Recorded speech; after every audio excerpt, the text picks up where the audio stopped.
வணக்கம் friends, welcome to my channel. நான் இன்றைக்கி அத்திப்பழ ஜூஸ் எப்படி ரெடி பண்ணுறதுன்னு காட்ட போகிறேன். இது ரொம்ப ஹெல்த்தியானது.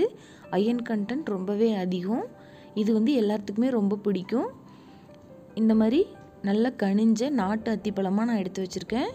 இதை வச்சு எப்படி ஜூஸ் பண்ணுறதுன்னு பார்க்கலாம்.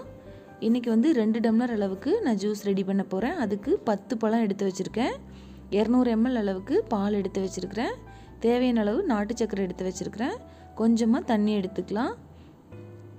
இப்போ அத்திப்பழத்தை நல்லா கழுவிட்டு ரெடி பண்ணிக்கிட்டோம். ஜூஸர் இருந்தால் ஜூஸர் எடுத்துக்கோங்க. நான் சாதா மிக்ஸி ஜார் தான் எடுத்துக்கிறேன். இந்த மாதிரி அத்திப்பழத்தில் 2 பக்கமும் காம்பை நீக்கிட்டு கையில் இந்த மாதிரி ஓப்பன் பண்ணிக்கலாம்.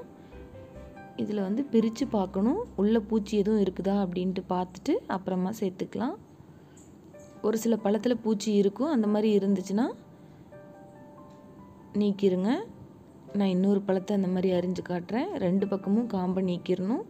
இந்த மாதிரி எல்லா பழத்துலேயுமே சின்னதாக ஒரு ஓட்டை இருக்கும் பாருங்கள். இந்த மாதிரி ஃபுல்லாக விதைகளாக தான் இருக்கும்.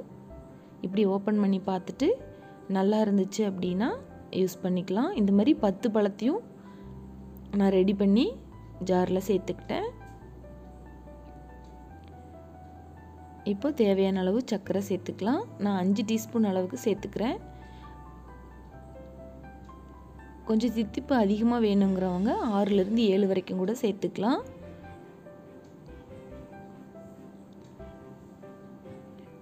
$200 ml அளவுக்கு பால் ஆட் பண்ணிக்கலாம். இப்போ 100 ml அளவுக்கு தண்ணி ஆட் பண்ணிக்கிறேன். எல்லாத்தையும் சேர்த்துட்டு நல்லா அரைச்சிட்டு வந்துடலாம். இதை இந்த மாதிரி ஜூஸ் வடிகட்டி வச்சு நல்லா வடிகட்டிக்கணும்.